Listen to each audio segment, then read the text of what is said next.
The CUNY Athletic Conference kicked off the 2012-13 school season, where the College of Staten Island Dolphins faced off against the Beavers of the City College of New York. It's important to know the details before you lock into a contract. This is Jonie Watts reporting for Brooklyn College News. With no relief in sight, commuters can only hope for improved service. This is Jonie Watts reporting for Brooklyn Cable News. Marina is an inspiring example of a person who works hard to overcome obstacles and get the most out of life. This is Jonie Watts reporting for Brooklyn College News. But there's no indication from City Hall or One Police Plaza that anything will change soon. This is Jonie Watts reporting for Brooklyn College News. Westchester and Long Island residents rely on Metro North service to commute into the city. The MTA is penalizing their riders with a $10 fee to return unused tickets. And it seems like every time they raise the fare at Metro North or the MTA completely everywhere, the services get worse. This is not fair. It's wrong. They really shouldn't do that. A spokesman told me a budget deficit forced the MTA to change the policy in 2010. He said when faced with an unexpected $800 million budget gap, the MTA tightened its budget and staff. As part of that effort, the refund policy was revised. Beginning March 1st, the time period that a rider has to return an unused ticket will increase from 30 days to 60 days, but the $10 processing fee still stands. Refer to www.mta.info for further information. With no relief in sight, commuters can only hope for improved service. This is Jonie Watts reporting for Brooklyn Cable News. At first glance, Marina seems like any other 25-year-old in her own apartment. I am honest, I am trustworthy, and I'm so positive about my disability. People, say that I have cerebral palsy. They are right, but I'm much more unique. Marina's coordination is off because she has cerebral palsy. Her brain was damaged at birth during her delivery. And since she was little, she's worked hard to get others to look beyond the disability. Now she's looking for a job. My dream job would be to be a secretary. Abilities Beyond Disabilities, an agency that assists people to find employment, helped Marina find short-term jobs.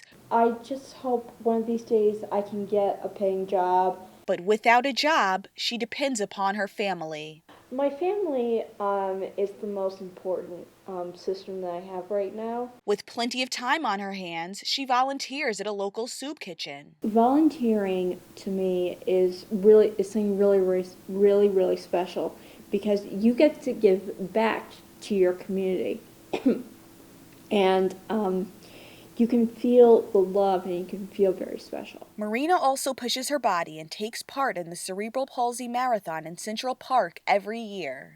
Last year I did 5 miles. This year we're doing 5 miles again. Marina is an inspiring example of a person who works hard to overcome obstacles and get the most out of life. This is Jonie Watts reporting for Brooklyn College News.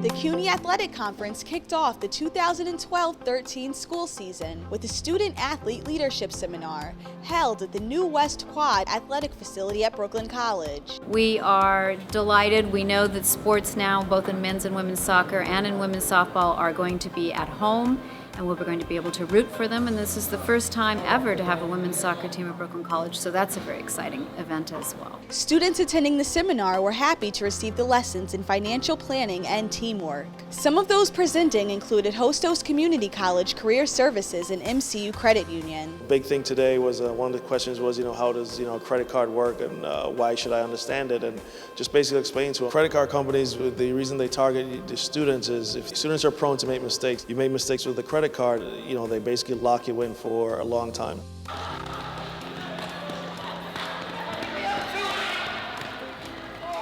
I responded most to the teamwork and the communication drills that we did and how effective it was once you got a collaborative effort, how well things work out. And it's just, that'll stay with me for the rest of my life. I felt the student athletes had a lot of fun. We find that by engaging them in a hands-on activity is more effective than doing a traditional lecture. The goal is for them to bring it back to their team. From Brooklyn College for CUNY Athletics, I'm Jonie Watts.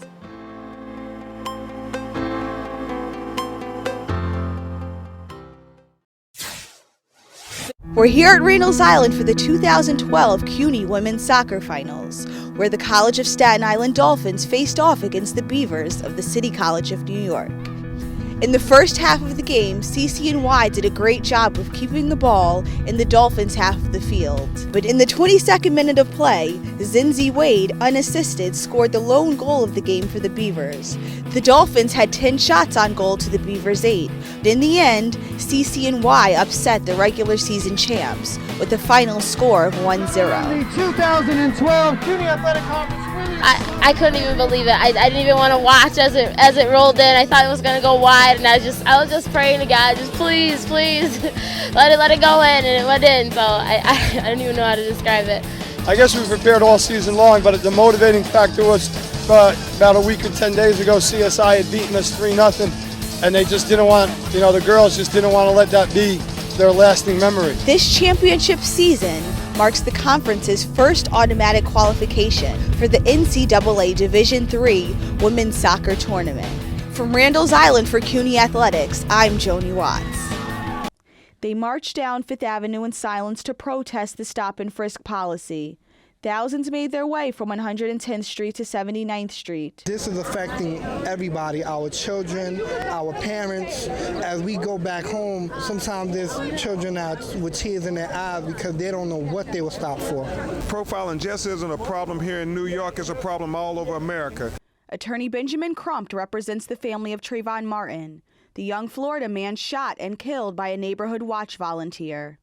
We believe Trayvon Martin would not be dead today if he would not have been profiled. Activists now lump together the Trayvon Martin case, the shooting death of Ramarley Graham, chased into his apartment by an NYPD police officer last April, and other incidents. The only thing that connects these people is their color. 90% of them are innocent. It's a massive racial profiling program. It's not making the city safer, but what's more is that we actually know how to make our city safer without violating civil and human rights. Derek Perkinson says he was stopped and frisked. It's very embarrassing to be frisked and your pockets searched through and your whole body touched upon. The Reverend Al Sharpton, now a TV personality, says police need to listen to the people. If police were as disciplined as what most of these marches have shown, we would have better police-community relations.